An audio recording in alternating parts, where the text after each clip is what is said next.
dia, boa noite, boa tarde. Seja lá a hora que vocês estão ouvindo, meu nome é Silvana Araújo e esse é o podcast Feminino Marxismo do Esquerda Diária e do Põe Rosas. Esta generación tiene la revolución. No tenemos miedo. No tenemos miedo.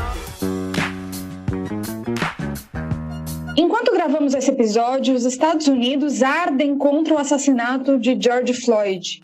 Sem justiça, sem paz, disse a jovem negra que viralizou nas redes sociais com a sua revolta. O grito de vidas negras importam não tem somente um sentido de sobrevivência e perpassa vários âmbitos do capitalismo. Dos negros assassinados pela polícia, dos que morrem pela Covid-19, até os jovens negros trabalhadores de aplicativo sem direito ao futuro e as mulheres negras que dão a cara do trabalho precário no Brasil e no mundo. E é por isso que, finalmente, chegou o tão esperado episódio do podcast Feminismo e Marxismo, A Precarização Tem Rosto de Mulher, e mais que isso, de mulher negra. Um episódio para dizer para o Bolsonaro, Mourão, militares, mas também todos aqueles que foram parte do golpe institucional no Brasil, como Maia, STF, Dória, Witzel, Zema e tantos outros, que se a precarização tem rosto de mulher, a revolta também tem. E é por isso que são as mulheres que estão na linha de frente do enfrentamento à pandemia, apesar do negacionismo do Bolsonaro e das medidas repressivas dos governadores. E a gente não está falando da Sarah Winter, aquele projeto de fascista, que essa semana comemorava sua manifestação dizendo Brasília está lotada. Mas como muito bem pontuou a professora Maíra Machado, está lotada de merda. Por isso, hoje, a gente vai falar de gente que importa, as trabalhadoras terceirizadas. Vamos mergulhar em um universo de greves, piquetes, ocupações e linhas de frente. É a luta das mulheres, mas também é a luta de classes. E para falar sobre esse tema tão fundamental para o feminismo marxista, a gente está aqui com a Silvana Araújo, que foi linha de frente da greve das trabalhadoras terceirizadas da USP e é militante do grupo de mulheres Põe Rosas. Dá um oi pra gente, Sil. Oi. Tudo bem?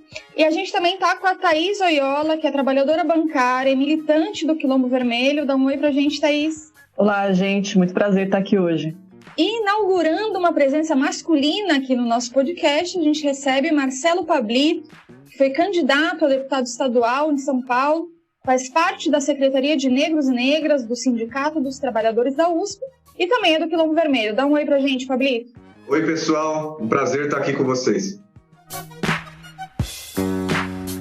Bom, gente, o tema de hoje é muito importante. A gente queria ter feito esse episódio lá no começo, mas só fazia sentido se a Silvana estivesse aqui com a gente, né? E não deu, né? Se você estava em Recife, aí veio o corona, não deu para voltar. A gente esperou tanto para ter sua presença aqui. Muito bom que você está aqui com a gente. E por que para nós é tão importante esse tema? Para vocês terem uma ideia, o Grupo de Mulheres Põe Rosas ele foi fundado no Brasil a partir dessa temática, né, organizando campanhas que chamavam a terceirização escraviza, humilha e divide, que eram simplesmente alguns cartazes que a gente ia colando nas universidades.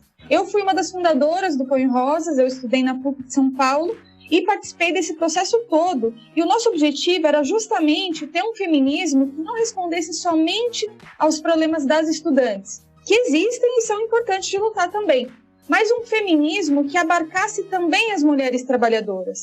E não só aquelas que têm contrato efetivo ou que estão em postos de trabalho mais estáveis. A gente queria se organizar junto com aquelas trabalhadoras que estavam dentro das universidades e também nos hospitais, nas escolas, nas fábricas, limpando os corredores, os banheiros e que sempre foram tidas como invisíveis. Então é importante, na nossa opinião, entender o que significa a precarização do trabalho e por que é tão fundamental lutar contra isso.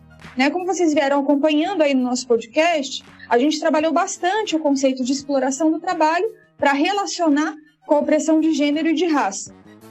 Aí é importante ver dois conceitos que às vezes são usados como sinônimo, mas é importante diferenciar um pouquinho. A precarização diz respeito às condições de trabalho precárias. Existe principalmente entre os trabalhadores terceirizados, informais e estagiários, mas pode existir também entre quem é efetivado. E aí tem a terceirização, que é como se fosse um plus na exploração. A venda da força de trabalho é feita com condições e salários piores, né? Mas mais do que isso, se cria um mecanismo pelo qual não é diretamente o patrão da chamada empresa atividade fim, né, de determinado lugar, uma universidade, uma escola, uma fábrica, não é ele que contrata. Ele vai contratar uma outra empresa que é patrão de um trabalhador, de outros trabalhadores, né? Essa outra empresa gerencia o contrato, mas o trabalhador vai trabalhar no local que é a atividade fim. Por exemplo, o Itaú. O Itaú vai lá e, ao invés de contratar diretamente um trabalhador da limpeza, ele contrata uma outra empresa que gerencia esse contrato, e aí esses trabalhadores vão ser chamados de terceirizados. Isso se visualiza muito claramente.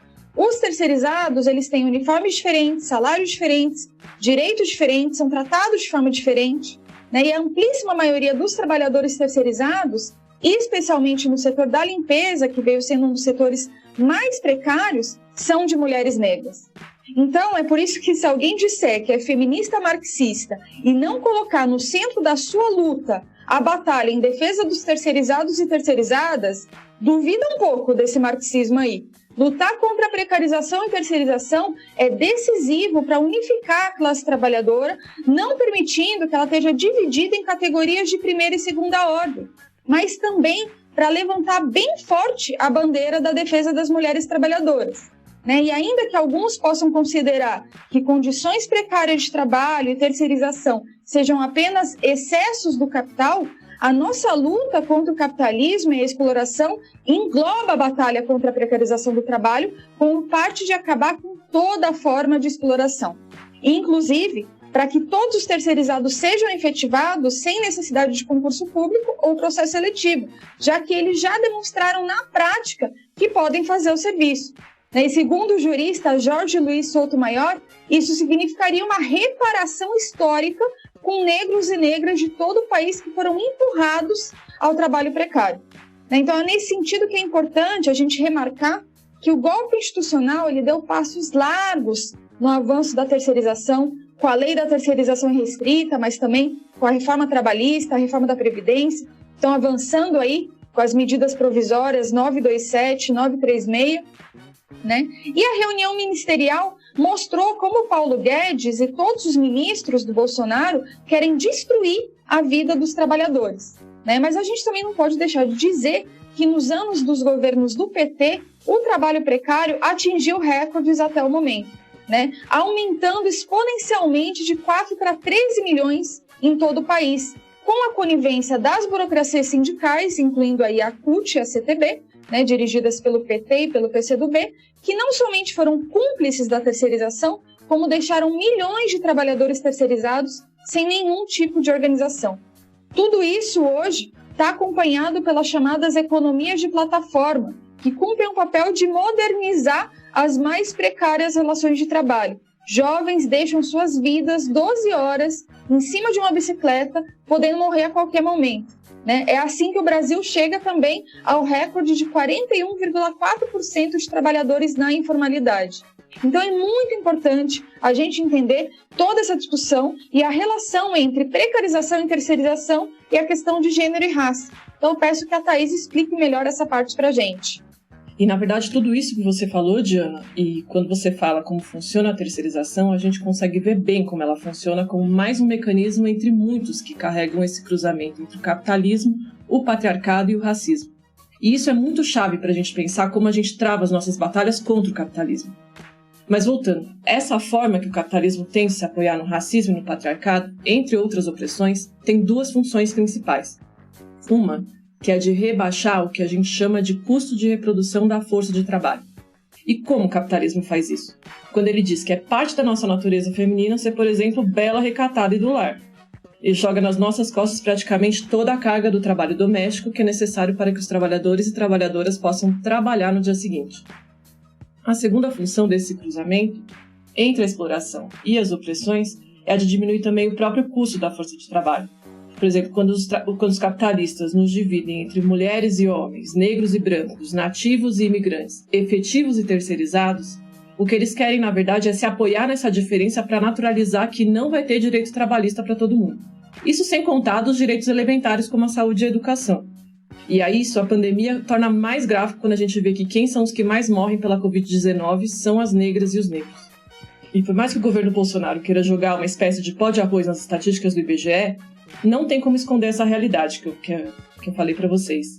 Para vocês terem uma ideia, quando a gente tenta ir atrás dos dados mais recentes, o que a gente vê é que os dados sobre a população negra têm ocupado, quando muito, um espaço muito marginal. Isso no momento em que, vejam só, a população que se autodeclara negra no país ultrapassou a que se autodeclara branca. Esse é o racismo do governo Bolsonaro, agora também em dados.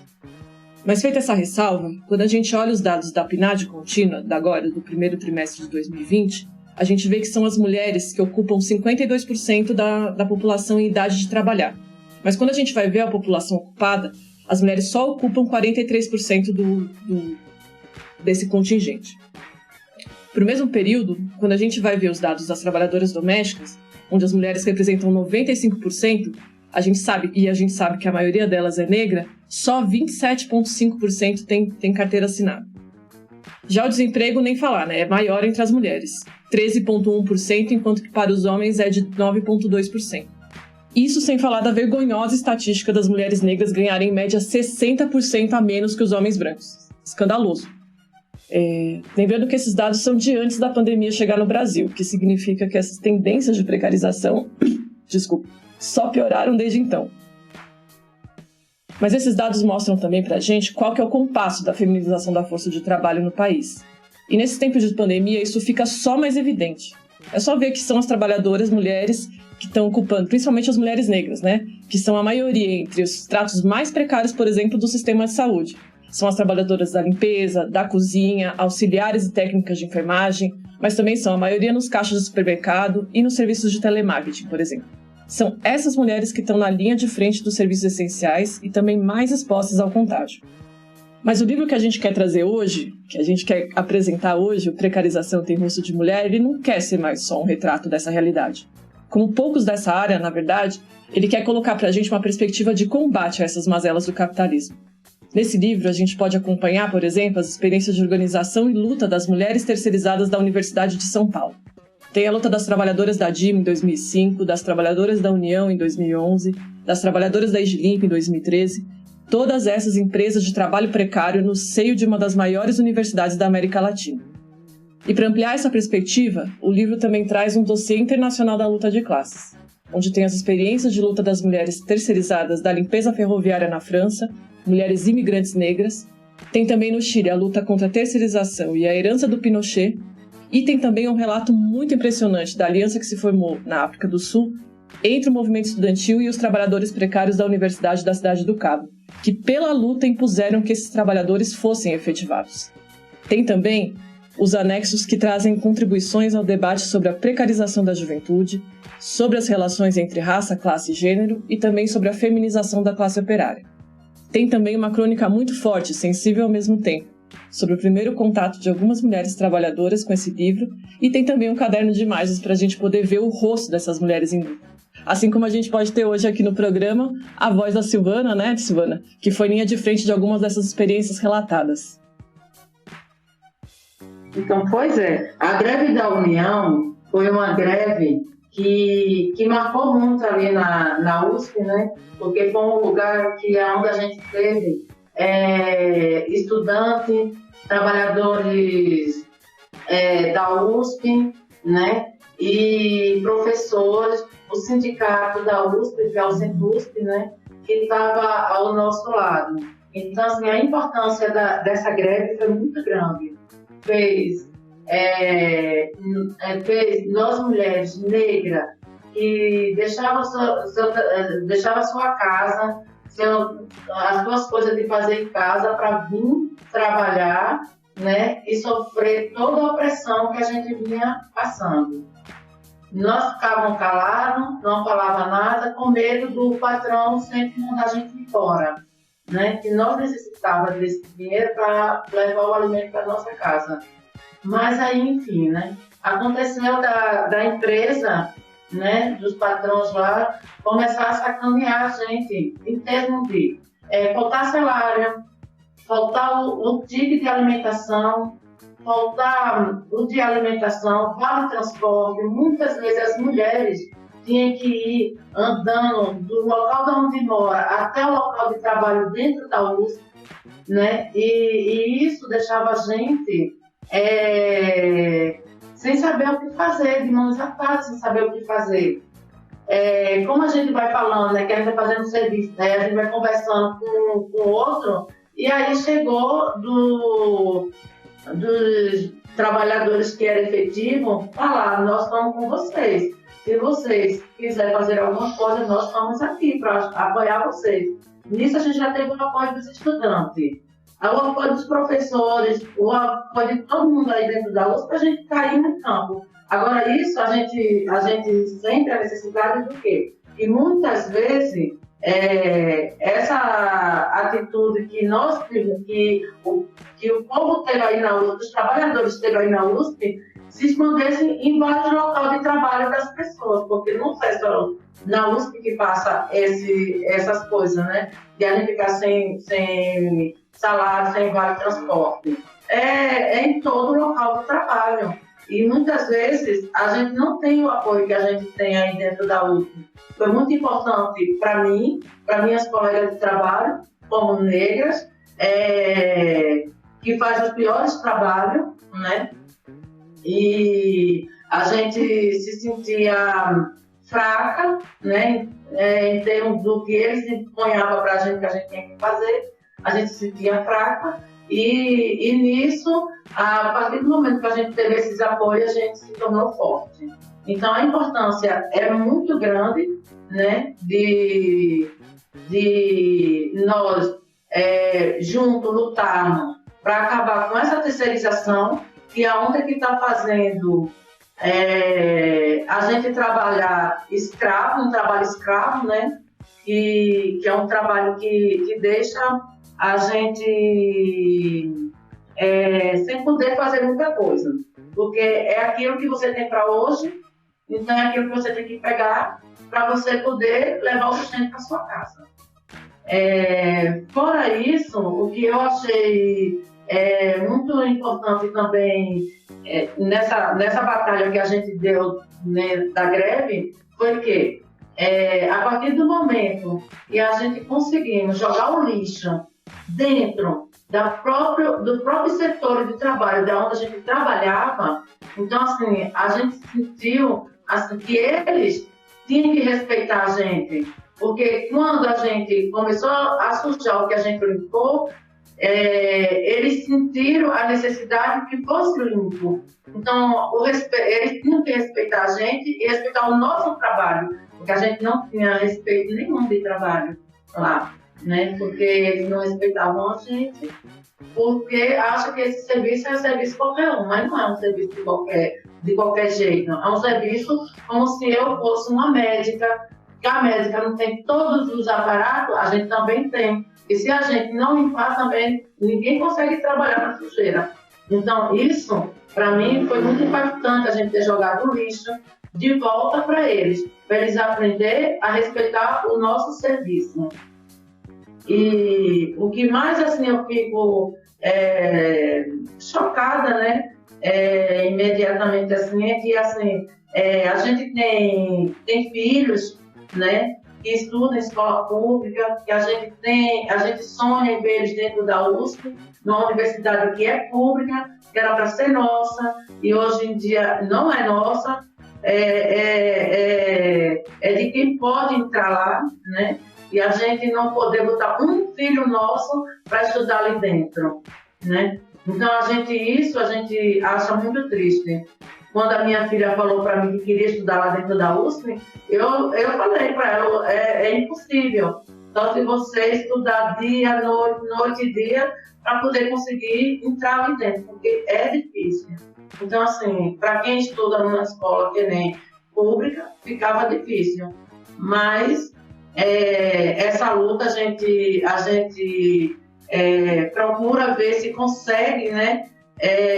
Lutar para que outras pessoas, eu não consegui colocar minha filha aí dentro, mas que outros trabalhadores consigam colocar o seu filho dentro da USP para estudar, né? E assim, a coisa que me marcou muito dessa greve, me marcou bastante da greve da União, foi que aquelas mulheres ali, né, passando, muitas tinha filhos, não tinham o que comer, não tinha nada, ficam um mês sem salário, sem ter absolutamente nada, aluguel atrasado, tudo. E a gente teve o apoio dos colaboradores, assim, das pessoas que ajudaram, dos trabalhadores, dos estudantes, que fizeram aquela vaquinha ali e conseguiram levar pelo menos o alimento para cada uma pessoa daquela. Não sei se deu para levar para todas, mas aqui a gente pôde levar, a gente levamos e pudemos fazer alguma coisa. E isso não era o papel nosso, isso era o papel da empresa, do governo, de dentro da USP, dessas pessoas que deviam ajudar a gente. Não a gente mesmo se ajudar, porque quem tem, dava para a gente. Quem não tem, a gente ainda tirava, ainda dava para ajudar mais ainda. É muito importante a gente deixar essa parte,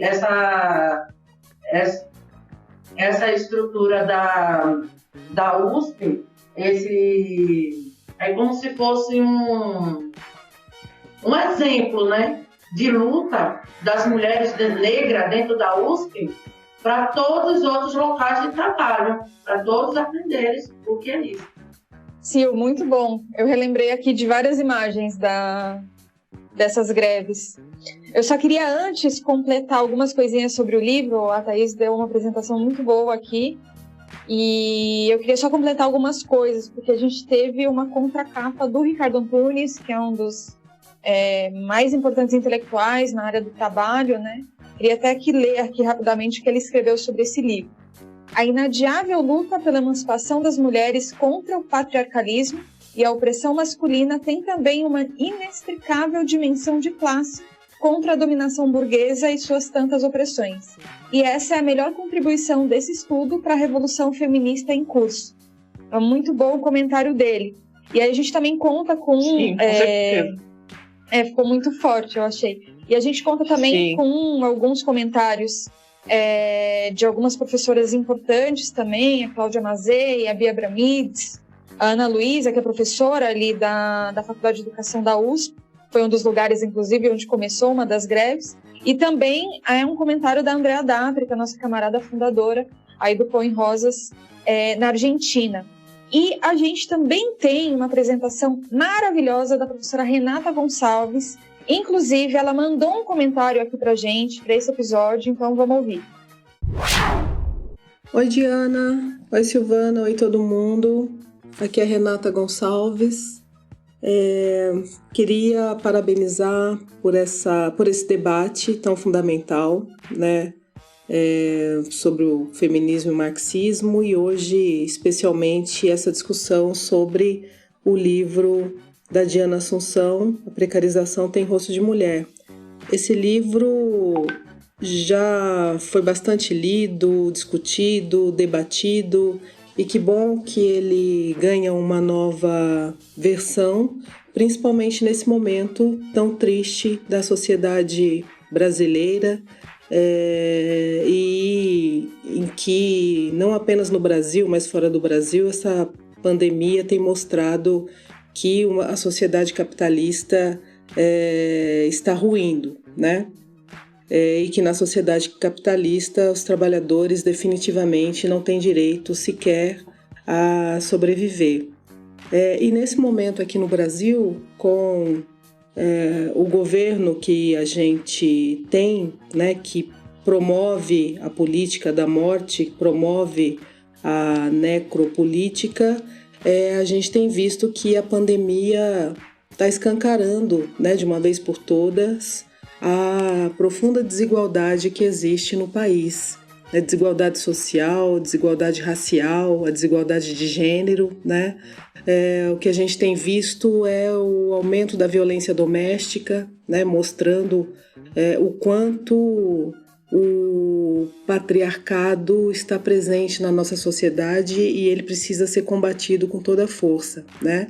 Essa pandemia escancara também a imensa desigualdade racial. O Brasil jamais resolveu o seu passado escravista, muito pelo contrário, né? A manutenção dos princípios e da organização capitalista da nossa sociedade cada vez mais se ancora, né, na exploração e na opressão de trabalhadores e trabalhadoras negros e negras.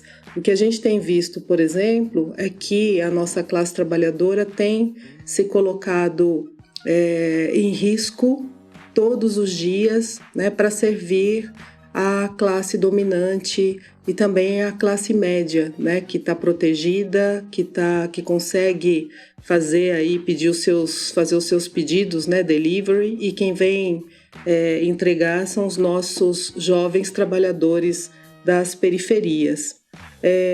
Então a pandemia tem escancarado tudo isso, né? E um dos aspectos interessantes para a gente observar, né, e na verdade lembrar que a primeira pessoa que foi vítima fatal do coronavírus foi uma empregada doméstica no Rio de Janeiro. Não sei se vocês se lembram, mas a sua patroa, né, moradora do chique bairro do Leblon, havia voltado da Itália, que na época era o epicentro da pandemia, né, da Covid-19, e a patroa se recusou a fazer o distanciamento social, que era necessário, né? Bom, o resultado disso foi a morte da empregada doméstica. Recentemente, uma atriz global, isso deve fazer uma semana, mais ou menos, comunicou aí para as revistas de fofoca de atores e atrizes, mas também nas redes sociais, que ela havia sido contaminada, né, pela Covid-19, e que provavelmente isso aconteceu quando ela desceu para pegar o alimento, alguma comida que ela pediu, delivery, na portaria do prédio. Então, ela foi contaminada e provavelmente o contágio contagiou, né, seus filhos e companheiro, e também a empregada. Na ocasião, ela mencionou que o companheiro passava bem, ela também, os filhos também, e a empregada estava entubada, né? O resultado, 2 dias, 3 dias depois dessa fala, a empregada doméstica veio a falecer, né? Então, o que a gente está vendo é justamente o esgarçamento dessas relações, né? Então, é fundamental a gente discutir cada vez mais, né, a relação entre feminismo e marxismo, que é fundamental para essa nossa luta classista, né, comprometida com a emancipação humana, com uma sociedade onde não haja exploração, onde não haja dominação, onde não haja opressão. Mas para isso é fundamental que a gente comece a observar e a lutar cada vez mais e a pensar cada vez mais e a agir pensando que a nossa luta ela não é apenas anticapitalista, né? Ela tem que ser também antirracista e antipatriarcal. O patriarcado e o racismo, como a gente tem visto, né, tem ancorado sistematicamente, tem servido, né, de base para a reprodução do capitalismo. Então, o livro da Diana Assunção é fundamental para que a gente possa discutir e pensar em ações, né, para que efetivamente a gente consiga avançar na nossa luta classista. É isso, um abraço e um bom debate para vocês. Muito bom, Renata. Eu gosto muito da apresentação que a Renata escreveu. A Renata é uma das pouquíssimas professoras universitárias negras no nosso país, então ela é uma grande referência aí pra gente. Então, voltando Nossa, tá pesadíssimo realmente, hein, Jana? Realmente. Muitos comentários. Sim, sim. Aí. E voltando um pouco aí, porque a Silvana, ela rememorou aí várias coisas dessas greves. A gente causou aí na USP, né, Sil? E eu tava lembrando desse episódio da devolução do lixo e foi realmente muito forte, né? Inclusive teve um professor da USP que nesse momento chegou a fazer uma definição de que a luta de classes tinha voltado na universidade pelo banheiro, né? Sabendo que, inclusive, dentro da sala de aula, as matérias sempre buscam, né, apagar a luta de classe, a luta dos trabalhadores, principalmente a luta das mulheres, né? Então foi bem emblemático aquele dia, né? Porque era assim, a reitoria não vai ouvir, a empresa não vai ouvir, ninguém vai ouvir, então, vamos devolver esse lixo, entendeu? Vamos jogar esse lixo aí em todo quanto é lugar e vamos ver se esse pessoal vai continuar estudando aí numa boa ou se vai continuar dando aula, né? Até terem setores de professores e de estudantes e de trabalhadores efetivos que parassem para pensar que essa história da atividade meio, da atividade fim, do que é necessário e o que não é necessário, entendeu? Simplesmente acabou, porque quem ia continuar estudando com uma faculdade cheia de lixo? Não ia. Ou seja, esse trabalho é fundamental. E, gente, e agora no meio do coronavírus? Como está claríssimo que o trabalho da limpeza, né, o trabalho da higiene, tudo isso é fundamental, o trabalho dos garis, enfim, são coisas que também vão ficando claras frente a essa crise capitalista que a gente está vivendo e toda essa crise da pandemia. E esse foi um elemento muito importante, a Sil remarcou bastante essa questão da unidade. Eu também acho, concordo com a Silvana, foi um elemento bem decisivo da luta, não somente para dar força para as terceirizadas, né, como a Silvana falou, a gente se sentia fraca, mas aí quando via que tinha efetivos, estudantes, etc., com a gente se sentia forte. Mas isso também era fundamental, porque é meio que impossível construir um sindicalismo realmente classista e revolucionário, onde o trabalhador efetivo não veja no terceirizado parte da sua mesma classe.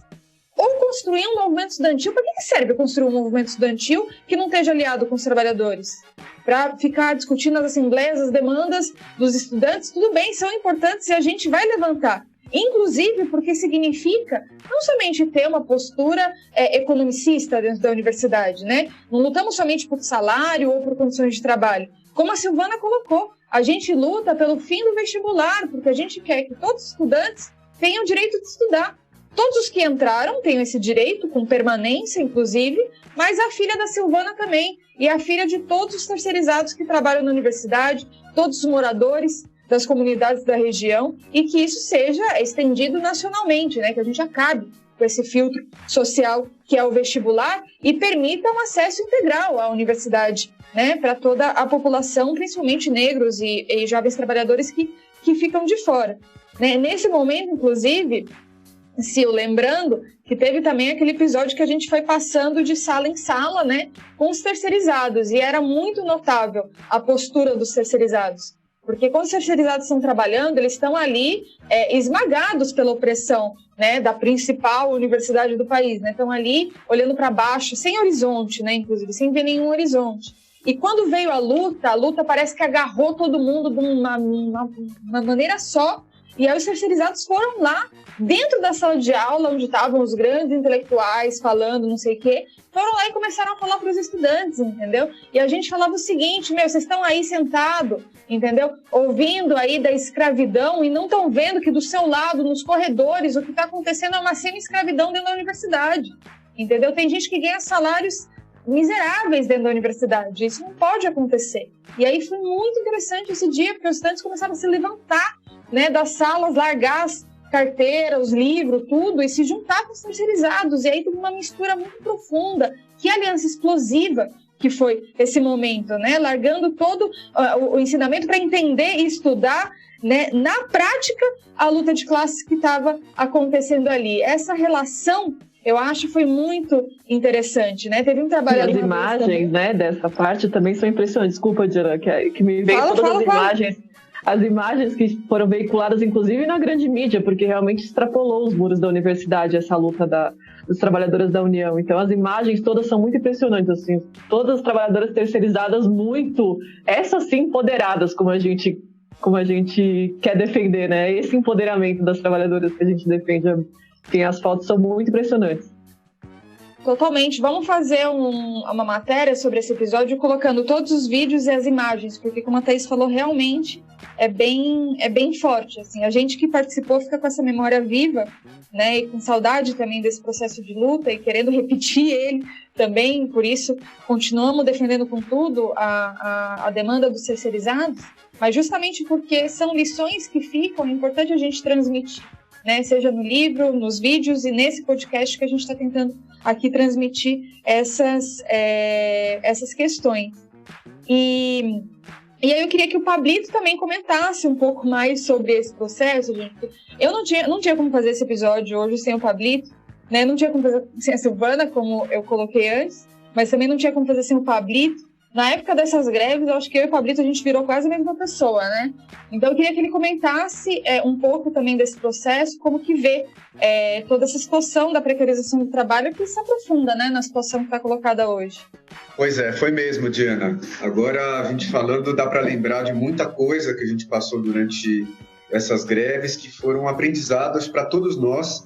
Um momento muito importante, né? Porque durante esses 30 dias, a gente viu muitas dessas trabalhadoras relatando para a gente que não tinham mais o que comer em casa e que vinham a pé, inclusive, das suas casas, para não deixar a luta morrer.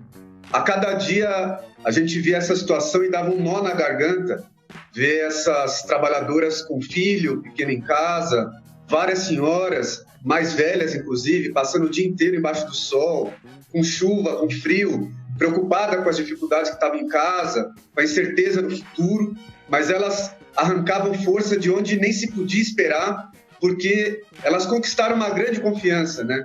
De que essa luta era o único caminho para que elas fossem ouvidas, como a Silvana, inclusive, já falou. Elas estavam enfrentando várias privações, a discordância, inclusive, dos maridos, a dupla jornada, o medo de vir andando de longas distâncias até a USP, inclusive de madrugada, escuro, sofrendo inclusive o perigo de assaltos, de assédio e tudo mais, mas estavam muito decididas a continuar essa luta até o final. Alguns dias eu vou te falar que, sinceramente, eu achei que a gente ia chegar na reitoria e que já não ia ter mais ninguém, porque era uma situação de muito sofrimento, muito dura, né? Mas dia após dia, conforme a gente vinha chegando cedo na universidade, ia se aproximando da reitoria, se a gente olhasse bem, no meio da neblina, no meio do frio escuro da madrugada, dava para ver os uniformes que eram brancos e azuis, e elas estavam elas lá de pé. E também era muito emocionante quando a gente via chegar cada apoio dos estudantes, de trabalhadores de outras unidades, dos professores, que quando se aproximavam das trabalhadoras que estavam lá no piquete, era emocionante ver, porque elas eram recebidos com abraço, com aplausos, né? E a força e essa energia dessas trabalhadoras era algo muito importante para nós também. Eu me lembro de uma situação em que, um dia já no momento de desespero, uma dessas trabalhadoras me disse assim, num canto mais separado, que ela não ia vir mais no dia seguinte, que ela já não tinha mais força, né? E eu, conversando com ela, tentei convencer de que ela precisava vir e tudo mais, mas deu para ver assim no rosto dela que não estava sendo muito convincente, que eu achava que não ia ter muito sucesso. E para minha surpresa, justamente no dia seguinte, logo de manhã, ela apareceu lá de novo. Eu fui lá dar um abraço, levei um copo de café na hora, e eu perguntei o que aconteceu, meu, porque você tinha dito que não ia vir mais, e ela chorando, inclusive, disse que ela se sentia envergonhada de deixar as suas companheiras para trás, e que se os estudantes, se o Sintusp, e se a gente estava ali por ela e por todas as trabalhadoras, ela não podia dar nenhum passo atrás. Então eram algumas mostras de que a gente não pode desconfiar de maneira nenhuma da força que tem a classe trabalhadora, das mulheres e dos negros quando eles entram em ação, quando eles decidem lutar. Para mim foram 30 dias de lição para demolir qualquer ceticismo. Quando chegaram as doações também de alimentos e do fundo de greve, foram momentos que eu achei muito fortes, assim, de muita solidariedade, porque elas sabiam que elas só podiam contar com elas mesmas e com os aliados que elas tinham nesse movimento. A gente viu trabalhadoras, mães de família, mais velhas, mulheres negras, organizando tudo o que era necessário, um pouco dinheiro que chegava, o dinheiro tinha que ser usado para ajudar na condução dos que moravam mais longe, os que moravam mais perto tinham que vir a pé, infelizmente. Era usado para comprar remédios para as trabalhadoras que estivessem doentes ou para os seus filhos, para pagar a conta de quem estava com risco de corte de energia, enfim, fazer todos os esforços para que a luta se mantivesse de pé. Isso era o mais importante. Algumas, inclusive, eu vi pegarem a doação de alimentos que elas recebiam e doarem, inclusive, para outras trabalhadoras que tinham filhos e estavam passando mais necessidades. E mesmo com todas essas dificuldades, com todos esses momentos de privação que eram muito duros, não deixavam também de ter vários momentos muito sensíveis. Quando eu lembro de uma passagem que um senhor disse nesse dia que precisava ir para casa, estava sem o dinheiro da condução, ia ser o aniversário da filha dele. E nesse momento, a gente não tinha muito o que fazer, porque não tinha dinheiro para comprar, né, um presente. E ali, 2 ou 3 trabalhadoras se juntaram para escrever uma carta de aniversário para a filha dele. Ele era um dos poucos trabalhadores homens que estava participando dessa luta. E eu lembro que foi muito importante, porque foi o único presente que ela recebeu naquele ano. Inclusive porque ele também estava sem salário, sem dinheiro para poder comprar nenhum presente. Nada disso está escrito em nenhuma cartilha, né? Essas trabalhadoras, elas foram decidindo tudo, para onde ia cada centavo, decidindo cada passo da sua luta nas suas assembleias, e foi um momento muito emocionante. Enfim, tudo isso eram as trabalhadoras se organizando e desafiando também, naquele momento, os limites que a reitoria, os limites que os patrões, que eram dono da empresa, e que o próprio sindicato, inclusive delas, o CIEMACO, um sindicato mafioso, impunha para essa luta. Desde o início, o CIEMACO ele tentou abafar e acabar com a luta das trabalhadoras e com a organização delas, dizendo que elas não precisavam se preocupar e nem ficar fazendo protestos na frente da reitoria, que elas deviam ir para casa, porque o sindicato ia entrar com uma ação judicial e elas podiam ficar tranquilas, né? E ao contrário disso, elas se mantiveram de pé. Inclusive, quando o sindicato delas tentou impedir que o Sintusp, que os estudantes, os professores da USP apoiassem essa luta, as trabalhadoras defenderam com todas as forças que participassem os 2 sindicatos. Isso só foi possível porque essas mulheres, elas tomaram mesmo que durante 30 dias, tomaram nesses dias o futuro da sua vida nas suas próprias mãos e decidiram tudo a partir das assembleias. Muito, muito boa. Deixou a gente saindo mais fortalecido, né, daquela greve ali. O apoio de vocês foi muito importante, de todos ali, né, foi muito importante para todas nós mulheres, principalmente quem fica mais no setor de trabalhos assim, esses trabalhos precarizados, mulheres negras, né, que tem marido dentro de casa, tem filho, né? Então, assim, está muito difícil mesmo. E a gente sair das nossas casas e ir lá para estar lutando por uma coisa que a gente nem sabia se ia dar certo. Mas, enfim, a gente teve muito orgulho, né, Pablito, de estar do lado de vocês ali dentro, né? A cada momento a gente se ajudando um no outro, né? E saímos fortalecidos dali. Muitas vezes eu me perguntava por que o nosso sindicato, que é o CIEMACO, não está aqui com nós. Tem que ser o sindicato da USP, que está aqui lutando com nós. Então, assim, foi muito impactante aquilo na vida da gente. E nessa greve que a gente teve, que foi fortíssima, de um mês ou foi mais de um mês, foi fortíssima mesmo. A experiência que eu tirei foi que nós, mulheres, tem que aprender uma coisa. Do mesmo jeito que a gente luta para a gente vencer, para a gente ver o melhor um do outro, a gente também não pode se deixar se levar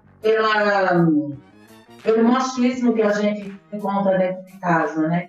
Que a gente tem um marido, ele não quer deixar a gente lutar, porque ele acha que a gente está fazendo alguma coisa. Não sei o que é que passa na cabeça dele. Mas aí o que eu aprendi nessa experiência que eu tive foi que nós mulheres temos que lutar. A gente não tem que ter um patrão dentro de casa. A gente tem que impor eles a ajudar a gente dentro de casa também, entendeu? Porque já basta o patrão que a gente tem fora, mas já chega dentro de casa, ainda tem um patrão que fica deitado quando a gente fazer as coisas. Isso não existe. Mulheres, nós temos que acordar, nós temos que ir à luta, nós temos que aprender que nós somos mulheres e nós temos nosso direito de pensar. Então, a gente não tem que deixar que seja roubado esse direito de a gente pensar, né? E também eu fico, assim, essa experiência que eu tive de greve foi onde eu aprendi. E a gente também, sozinho, não faz nada. A gente tem que se organizar e alguma coisa a gente tem que fazer para que a gente possa aprender a fazer as coisas. Porque isso é um trabalho de formiguinha, mas que foi um trabalho que a gente saiu fortalecido da vida. Né? Saiu muito fortalecido. Essa greve da União foi uma greve que foi muito dolorida assim, para todos nós, porque eram muitas mulheres chorando, muitos pais de família sem ter mesmo que comer, né? E a gente não poder esperar nada de ninguém. E pelo menos a gente conseguimos reverter essa situação. Foi muito boa. A gente aprendemos mesmo, e a gente tem que ter força. Essas pessoas, esses trabalhadores, não são trabalhadores que vão para ali porque eles vão fazer alguma coisa, achar bonitinho porque está indo trabalhar. A gente está indo trabalhar, a gente se acorda 4 horas da manhã, é porque a gente precisa de estar ali trabalhando. Agora as empresas aprenderam uma moda de entrar em falência e deixar a gente sem nada. Só que com a gente, eles caíram do cavalo, porque a gente aprendemos a lutar pelos nossos direitos. Pois é, Sil, nesse processo de luta a gente foi avançando junto, né, para também tirar conclusões e de como usar cada tática em função dos objetivos nossos para poder vencer ali. A gente combinou a espontaneidade, toda essa revolta que as trabalhadoras tinham e expressaram de uma forma muito explosiva, como a Silvana falou, devolvendo o trabalho que elas tinham feito, e já que elas não receberam, espalhando lixo no chão, inclusive para mostrar a importância do trabalho que elas tinham. Mas a gente também foi avançando para pensar a importância que tinha ligar essa espontaneidade com uma forma consciente de organização, de como ganhar os aliados entre os estudantes, entre os intelectuais, os professores da USP. Para isso foi muito importante uma experiência viva que as próprias trabalhadoras carregavam, de greves anteriores, como a da DIMA, que a Silvana também participou, né? E também de ter essa luta das trabalhadoras registrada num livro como A Precarização Tem Rosto de Mulher. Foi muito importante também ter o apoio do sindicato, como o Sintusp, para a gente não começar ali do zero e ter uma organização revolucionária que também foi preparada de antemão. Todos esses fatores, a combinação deles, foi muito importante para que nessa luta a gente não precisasse começar do zero e pudesse chegar mais longe. Nessa luta a gente também avançou para perceber a importância dessa reivindicação, que não era apenas pelos atrasos dos salários, mas era também pela igualdade dos direitos e dos salários entre os trabalhadores efetivos e terceirizados, e avançar para fortalecer também uma batalha muito importante dos trabalhadores terceirizados, que era a de necessidade de efetivar os trabalhadores sem necessidade de um concurso público. A gente defendia isso porque, na prática, fazer um novo concurso para trabalhadores que já estavam trabalhando, mostrando que eram aptos a fazer todas as funções, iria significar, na prática, a demissão da maioria. Essa luta pela efetivação, sem a necessidade de concurso público, que o Sintusp assumiu como uma bandeira muito forte, parte do seu programa, que até mesmo hoje muitas organizações de esquerda acham alguma coisa utópica e irrealizável, ela ganhou vida, inclusive, anos depois na luta dos estudantes da Universidade do Cabo, na África do Sul, em 2015.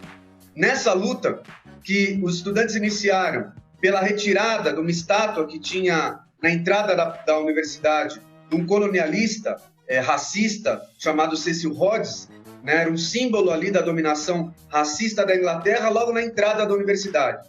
Essa luta começou contra a presença dessa estátua ali, que era um símbolo da dominação, e se estendeu para outras demandas, como a incorporação dos trabalhadores terceirizados, mostrando que a precarização e a exploração dos capitalistas ela não tem fronteiras, a luta de classes também não. Nossa, e é muito impressionante como esse programa da terceirização, na verdade, programa para efetivar os trabalhadores terceirizados sem concurso público é muito forte. Porque, assim, tem toda essa resistência da esquerda em reconhecer um direito que deveria ser elementar, mas justamente se apoiam no fato de que mas não vai ter concurso público e tudo mais, e que, na verdade, quem burla o concurso público são as próprias empresas que fazem esse tipo de... as próprias empresas e órgãos públicos que fazem esse tipo de contratação de terceirizados. E, na verdade, nada mais justo do que efetivar sem concurso, porque eles já mostraram na prática que podem cumprir o serviço, né? E, na verdade, as mulheres já mostraram na prática, inclusive dentro de suas casas, né? Porque a gente sabe que a maioria dos postos de trabalho em que as mulheres ocupam hoje não são nada mais do que variações sobre o mesmo tema do trabalho doméstico, né? São uma espécie de extensão do lar. Porque a gente sabe que as mulheres estão nos trabalhos de limpeza, na cozinha, nos cuidados das crianças, dos enfermos, dos idosos, e, ou seja, é um reflexo dos lugares que elas ocupam hoje. E na verdade, isso associado com os cortes de gastos na saúde, na educação, a gente viu o agravamento da pandemia. E não bastasse isso, as políticas do governo Bolsonaro, que são, de total desprezo pela maioria da população. Enfim, é só ver, acho que a gente já citou aqui, mas é só ver quais eram as grandes preocupações naquele show de horror da reunião ministerial, né? Fora a reforma da Previdência, as MPs da morte, enfim, todos esses ataques que atingem em cheio a classe trabalhadora como um todo, na verdade, atacam ainda mais a condição de vida das mulheres. Então, porque todo mundo sabe, né? Porque se não tem creche, não tem escola, não tem hospital, quem que arca com esse cuidado dos filhos, dos idosos, da própria casa, são principalmente as mulheres, né? As mesmas mulheres do trabalho precário. Uma maioria de mulheres negras, que não tem nem o direito pleno à maternidade por um lado, nem falar do direito ao aborto legal, seguro e gratuito por outro, né? Esse direito que é negado, enfim, historicamente às mulheres.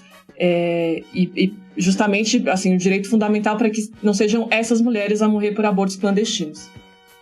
Mas o que eu queria destacar, na verdade, a partir desses relatos muito arrepiantes, tanto da Silvana, da própria Diana, do Pablito, na verdade, trazer essas experiências muito fortes para o presente, dá mais força, assim, para a gente pensar, assim, o quanto que o papel que as mulheres, principalmente as mulheres negras, cumprem na produção e na reprodução da força de trabalho, que foi o que eu tentei explicar um pouco agora há pouco, pode ser um motor, que se a gente coloca em movimento, vai ser imparável. E, na verdade, algumas chamas desse movimento a gente já consegue ver, ardendo na fúria negra que atravessa hoje os Estados Unidos por justiça pelo George Floyd. Então, assim, essas experiências pra gente, assim, são um patrimônio da classe trabalhadora. Acho que todos os trabalhadores têm que tomar para si como parte da sua história, que justamente a gente fala para não começar do zero. Acho que essas experiências que o livro traz são muito importantes pra gente, que apontam de que a gente tem de onde partir e tem para onde a gente quer chegar. Com certeza. E eu estava ouvindo vocês falando aqui, e a Sil, ela retomou uma frase que foi muito emblemática, tanto do processo quanto do livro, né? Que é essa ideia de que se você está fazendo greve, enfrentando a polícia, enfrentando o patrão, enfrentando a burocracia sindical, né, depois você não pode chegar em casa e abaixar a cabeça e lavar a louça como se você fosse, como se você não fosse uma lutadora, né?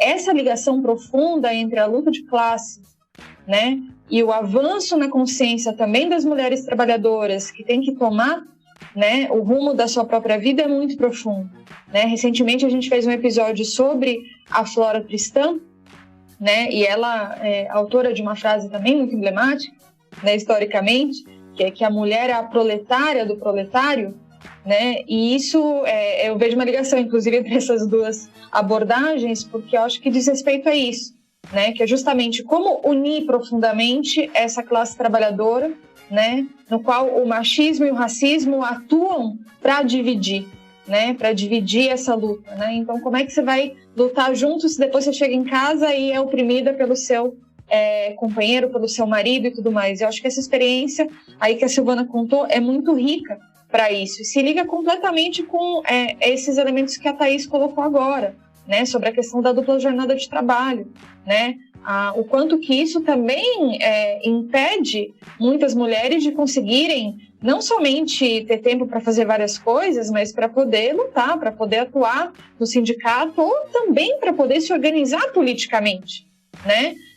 Então, acho que isso é um elemento muito importante. E uma das lições que eu acho que é forte também desse processo é o elemento da auto-organização. Porque isso não é um detalhe. Quando a gente denuncia a burocracia sindical, a nossa denúncia é sempre para exigir que parem de trair, que parem de impedir a luta, né, e que passem a lutar e atuar como organismos, né, da classe trabalhadora em prol dos direitos dos trabalhadores. Mas essa exigência, essa denúncia, ela só vai se fazer sentir se os próprios trabalhadores da base conseguirem se auto-organizar e não ficarem só esperando que os sindicatos ou as centrais sindicais façam alguma coisa, né? Ali nas greves de terceirizadas da USP teve um embrião de auto-organização muito interessante, né? Que foram as linhas de frente, né? Eles votavam linhas de frente, que eram representantes das trabalhadoras, para se coordenar, se organizar. Seriam essas linhas de frente que juntas comporiam uma comissão para ir poder negociar com a reitoria, com a empresa, para conseguir conquistar os direitos e tudo mais. E isso não foi de um dia para o outro, né? Eu e o Pablito, a gente que fez bastante parte desse processo de luta, a gente estava atuando bastante aí, junto com vários outros companheiros, com o Brandão e vários outros companheiros, né? A gente foi parte de tentar contribuir, inclusive de tentar não substituir as trabalhadoras, porque teve um dia, inclusive, que a gente, era um dos primeiros dias, vamos fazer uma assembleia. Aí estava lá, eu e o Pablito coordenando a assembleia, e de repente a gente viu, não é a gente que tem que coordenar a assembleia, as trabalhadoras têm que coordenar a assembleia. E aí a gente foi discutindo, como é que funciona uma assembleia?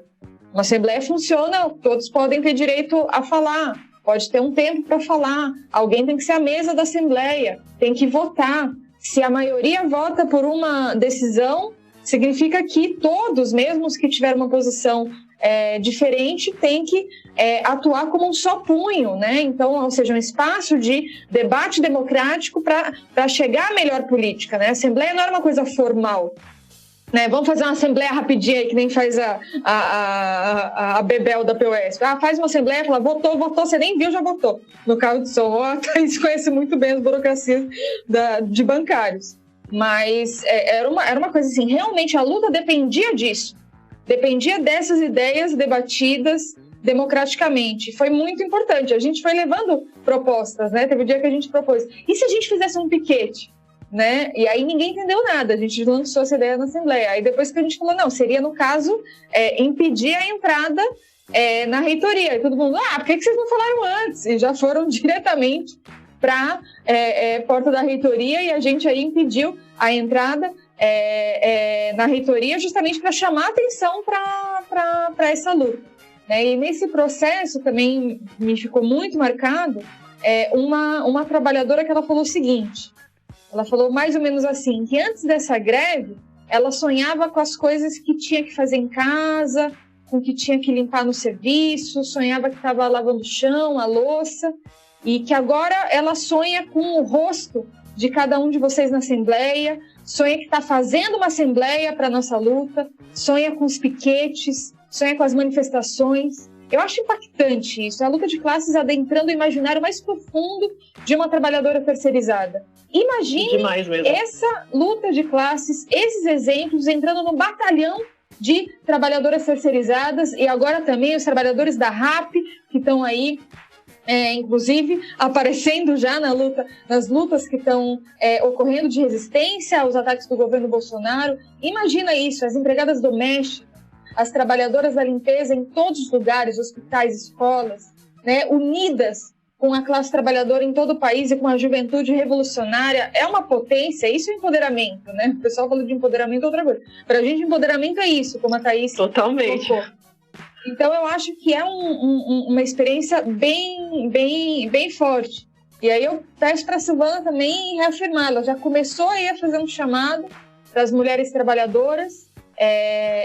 Sim, que chamado você faria para as trabalhadoras negras agora, nesse momento, para se organizar frente a tudo isso que está acontecendo e as conclusões que você foi tirando também de que a luta transcende, né, a nossa luta pelos direitos, né, é uma luta muito mais profunda, né? Ontem eu fazia um chamado para todas as negras que trabalham ali terceirizado, assim, que ela conhece, né, pudessem se organizar como mulher, não deixar que nada caísse a autoestima dela, de aprender, de saber o direito que elas têm, né? E também, assim, eu acho que para nós que somos mulheres negras, que pegam os piores trabalhos, que têm os piores salários, que tem condições menos, que a gente não pode, que a gente pelo menos tem que ter esse direito de lutar. O chamado que eu faço para elas é que elas veja que essa luta que a gente fez não foi uma luta em vão, não foi uma luta que a gente deixou as coisas no meio do caminho. Foi uma luta que a gente aprendemos com aquilo e que a gente ainda está querendo mais ainda. Eu lembro que tem uma colega minha que falou assim, olha, Sil, eu achei que foi muito legal a luta, né? Foi muito legal, Tudinho, mas eu não vou sair daqui como a mesma pessoa que entrei. Eu vou ser outra pessoa diferente. Porque a partir do momento que tiver uma luta dessa aqui, eu tô dentro. Aí eu disse a ela assim, que nós como mulher e negras, a gente temos que fazer sim, uma revolução no Brasil, ou melhor, no mundo inteiro. Porque eu acho que isso que é importante, é a gente fazer uma revolução para que nós possamos ter o trabalho da gente reconhecido e para a gente ver que a gente, como mulher negra, mãe de família, a gente tem o direito de pensar e o direito de lutar. Pesado, hein, Silvana? Muito forte. Nossa, muito forte esse chamado que a Silvana fez. E eu acho também que essa luta, ela foi um aprendizado muito grande para todos os companheiros homens que participaram ali, como eu, ou os próprios trabalhadores homens da empresa União, porque ali se mostrava que esse senso comum que apresenta as mulheres como sexo frágil, né, não passa de uma mentira criada para perpetuar a subordinação de mais da metade da humanidade e da classe trabalhadora, criada para submeter as mulheres a essa dupla jornada que a Thaís, a Silvana e a Diana já falaram, criada para naturalizar essa divisão da nossa classe e impor salários menores para aumentar o lucro dos patrões ainda mais a partir de utilizar como um componente da exploração o machismo e o próprio racismo. Nesse processo, também se expressou como a opressão machista ela é um grande obstáculo à luta e à organização das mulheres. Nós vimos muitos relatos de trabalhadoras que diziam que, para poder lutar, tinham que enfrentar os seus próprios companheiros, para poder participar das greves, para poder acompanhar as assembleias e as discussões que a gente estava fazendo em meio a esse processo de luta. Em um dos casos mais extremos, eu lembro que uma das trabalhadoras chegou a ser esfaqueada pelo seu próprio companheiro, porque ela estava querendo participar da greve e ele não concordou, e ela decidiu sair e participar da luta e sofreu de uma forma brutal a opressão machista. Por isso, eu acho que é fundamental que nós, os companheiros homens, a gente entenda que sem a gente tomar para nós próprios a luta contra a precarização do trabalho, que como a gente veio mostrando nesse livro, tem um rosto de mulher negra, nordestina, imigrante, é impossível a gente unificar as fileiras da nossa classe. E essa é a única forma capaz de poder unificar os setores oprimidos para poder lutar contra as mazelas dessa sociedade. Isso significa não apenas a gente marchar lado a lado com as nossas companheiras de luta, mas que todos os trabalhadores homens se tornem conscientes e vejam que na força da luta dessas mulheres que a gente pode buscar a inspiração e a esperança que tanto é necessário para nós, para acabar com todo o atraso e com essa prisão sombria, escura, que esse sistema miserável de exploração e de opressão impõe não somente ao nosso corpo, mas à nossa alma. Por isso que eu trago para mim, e na minha militância, que o Trotsky, que era um grande dirigente revolucionário, dizia que para ser um revolucionário é preciso enxergar a vida com o olhar das mulheres. No caso do Brasil, das mulheres negras. E eu tento, na minha militância, realmente enxergar a vida com esse olhar para lutar de uma forma mais decidida por um mundo completamente diferente do que esse que a gente vive. Fundamental esse chamado que o Pablito faz, né? E o nosso podcast aqui, ele se coloca nessa perspectiva de que os homens revolucionários assumam para si a luta das mulheres, saibam falar sobre esse tema, por isso vai ter mais homens aqui no podcast também, em outros episódios, e lutem ao nosso lado, porque a opressão e a precarização somente nos dividem mais e mais, né? E aí eu queria puxar para um tema mais específico, porque inclusive no último domingo a gente viu também as manifestações antifascistas em algumas capitais, em São Paulo teve repressão, inclusive, né? A gente deixa aí todo o nosso repúdio, e ficou muito forte, como eu tinha falado antes, a imagem de um jovem trabalhador negro da RAP, com aquele mochilão nas costas, sacando pedra na polícia. Eu achei emblemático do que para nós significa a luta contra a precarização e também o sentido de vidas negras importam, né? Porque são massacrados pela polícia e também pelo trabalho precário, né? Não, com certeza, Diana. Acho que essa última semana foi uma semana cheia de momentos emblemáticos em tantos lugares que colocam na ordem do dia o que a gente está discutindo aqui hoje. Esse processo de precarização, de uberização, na verdade, que uberização nada mais é do que um apelido dessa nova onda de precarização, né, que hoje atravessa a classe trabalhadora como um todo e a juventude negra em particular. E é isso que o Bolsonaro quer generalizar com a carteira de trabalho verde e amarela, né? E o símbolo dessa uberização são essas chamadas economias de plataforma, né? Que se alimentam do desemprego de milhões que não veem outra alternativa quando perdem seus empregos. E isso avança rapidamente, não só com os motoristas de Uber ou com os ciclistas do Rappi, do iFood, mas se multiplica também entre os serviços de limpeza, na educação, na saúde e outros tantos serviços considerados tipicamente femininos, né? Mas assim, para o terror dos Trumps e dos Bolsonaros, a classe trabalhadora está cada vez mais permeada de jovens que são parte do fenômeno internacional de mulheres, que percorre todo o globo. E está cada vez mais permeada também pelos jovens que estão despertando para as ideias do socialismo, como lá nos Estados Unidos a gente pôde ver recentemente, né, uma pesquisa que disse que praticamente a metade da juventude norte-americana prefere o socialismo ao capitalismo. E a classe trabalhadora também está mais premiada cada vez mais pelas jovens negras e negros que hoje se veem como parte dessa revolta social que está varrendo os Estados Unidos de leste a oeste. E isso só mostra como essa juventude não vai engolir esse futuro de miséria que o capitalismo quer impor. Na Argentina, na última semana, a gente viu que os trabalhadores lá de plataforma, de todos os aplicativos e tudo mais, começaram não, né? Já estavam se organizando há algum tempo, mas na semana passada acho que deu um salto, né? Porque eles conseguiram organizar uma assembleia virtual com mais de 1.000 pessoas para organizar atos, enfim, maneiras de colocar na rua, não só nas redes, a sua indignação e colocar também a forma de se organizar. E, na verdade, sobre isso, acho que vale muito a pena ouvir o episódio sobre juventude precarizada, que a gente soltou ultimamente pelo podcast Peão 4.0 do Esquerdo Diário. Acho que é muito importante ouvir esse episódio para a gente ter mais uma noção do que está acontecendo lá na Argentina. Enfim, tem uma entrevista com uma trabalhadora precarizada da Argentina que contou melhor como é que foi esse processo por lá. Ficou muito bom esse episódio. Ficou demais mesmo. E é de lá da Argentina também que tem o livro do Nicolás Del Canho, né, que é um companheiro do PTS, que é a organização irmã do MRT aqui do Brasil, que chama Rebelde ou Precarizada, que ele escreveu para justamente debater com essa juventude que está nessa onda de precarização total. E nesse livro tem um relato muito interessante de trabalhadores de plataforma que estão fundando o seu próprio sindicato. E esses trabalhadores colocam uma pergunta, na verdade, que eu acho que vale para todo mundo, né? Que é uma pergunta que aponta para um futuro muito distinto desse que o capitalismo quer reservar para a gente. A pergunta é assim: se esta é a economia do futuro, como pode ser que trabalhemos em condições tão precárias? Se esse é o futuro da economia, então a gente vai ter que construir os sindicatos do futuro.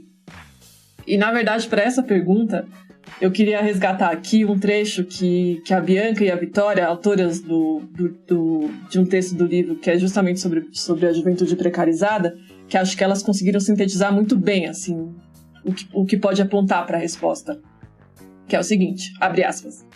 A batalha pela construção dos sindicatos do futuro é a batalha para que a classe trabalhadora, as mulheres, os negros e a juventude retomem seus instrumentos de organização, derrotando as burocracias para construir sua força independentemente do Estado e dos empresários, a serviço de uma verdadeira democracia sindical, incorporando um programa para os precarizados, desempregados, uberizados, pela unidade de toda a classe trabalhadora e pela sua auto-organização. Então é retomar esse direito, acho que as falas aqui, na verdade, ajudam a gente a apontar a nossa imaginação, e não só a imaginação, a vontade, a ação, não para as distopias que querem fazer a gente engolir a seco, mas justamente para um futuro muito diferente, um futuro que a gente esteja na linha de frente e sendo sujeitos dessa transformação, né? E é com esse sentido de futuro, de novo futuro, que eu quero deixar um forte convite a todos os ouvintes a conhecerem o Quilombo Vermelho, que é uma agrupação de negras e negros impulsionada pelo MRT e independentes, que tem como eixo a luta contra o racismo e o capitalismo. Porque a história do nosso país, dos Estados Unidos e tantos outros países foi marcada pela escravidão de milhões de negras e negros, e escancaram o quanto o racismo é um produto do capitalismo. E, portanto, não tem possibilidade de destruir o capitalismo se a gente não lutar para derrubar o racismo, né? E quando a gente vê que os Estados Unidos hoje estão ardendo com a fúria da juventude negra, fúria essa que a gente tentou trazer mais para perto a partir de uma plenária que a gente fez com centenas de pessoas ontem, tudo isso dá muita força para a gente aqui do Quilombo Vermelho para que a gente possa contribuir para acender essa faísca aqui no Brasil também. Então eu faço esse forte chamado para que conheçam, acompanhem pelo Esquerda Diário e se incorporem também nas lutas que a gente quer organizar. Enfim, acho que a classe trabalhadora organizada, com essas demandas no centro, porque, enfim, a gente vê com a classe trabalhadora feminina, negra no Brasil, enfim, acho que são essas potências que podem fazer a gente pensar um novo futuro e não só pensar, mas construir. Muito bom. Eu queria reafirmar muito esse chamado que a Silvana fez antes, né, as mulheres, um chamado simples, né, passamos a revolução, assim, diretamente. E também esse convite que a Thaís está fazendo para o Quilombo Vermelho, né, ontem, como a Thaís falou, a gente realizou uma incrível plenária organizada pelas nossas companheiras negras e também nossos companheiros negros do Quilombo Vermelho, com mais de 500 companheiros e companheiras de todo o país, com a participação da companheira Julia Wallace, do Left Voice, né, dos Estados Unidos. E a gente também está colocando todos os comitês virtuais do Esquerda Diário a serviço de uma grande batalha contra a violência policial, por George Floyd, João Pedro, Marielle, né, enfim, contra também a precarização do trabalho, em defesa de todos os trabalhadores terceirizados. Inclusive, a campanha mais concreta que saiu dessa plenária foi: vidas negras importam, basta de morrer pela bala da polícia, pela Covid-19 ou pelo lucro capitalista. Né? E, claro, fora Bolsonaro e Mourão. Né? E a gente do Grupo de Mulheres Pão em Rosas também está lado a lado com o Quilombo Vermelho nessa batalha. Né? E como a Thaís colocou, queria reafirmar aqui um pouco, né? A gente, como marxista revolucionária, mais especificamente como trotskista, né? Para a gente a luta negra é uma luta central, né? E a gente atua negros e brancos, negras e brancas, por um mesmo objetivo na luta contra o capitalismo e o racismo, né? E contra o patriarcado. E por isso eu reforço o convite a todas e todos, né? Quem está aí ouvindo o podcast, também está querendo dar um passo, se organizar, fica esse chamado para todo mundo. Nesse sentido, eu acredito também que a principal conclusão que a gente pode ficar dessas experiências, né, nacionais, que a gente foi contando um pouco aqui, das lutas terceirizadas, mas também internacionais, né, o que está acontecendo nesse momento, é que realmente não tem nenhuma saída por fora de uma organização da nossa classe para enfrentar não somente os governos, mas todo o sistema capitalista. E para isso, gente, a nossa luta ela vai ter que transcender a representatividade. Né? Quando representam a nós mulheres, e em particular as mulheres negras, querem muitas vezes domesticar a nossa revolta. Mas lembremos, sem justiça, sem paz.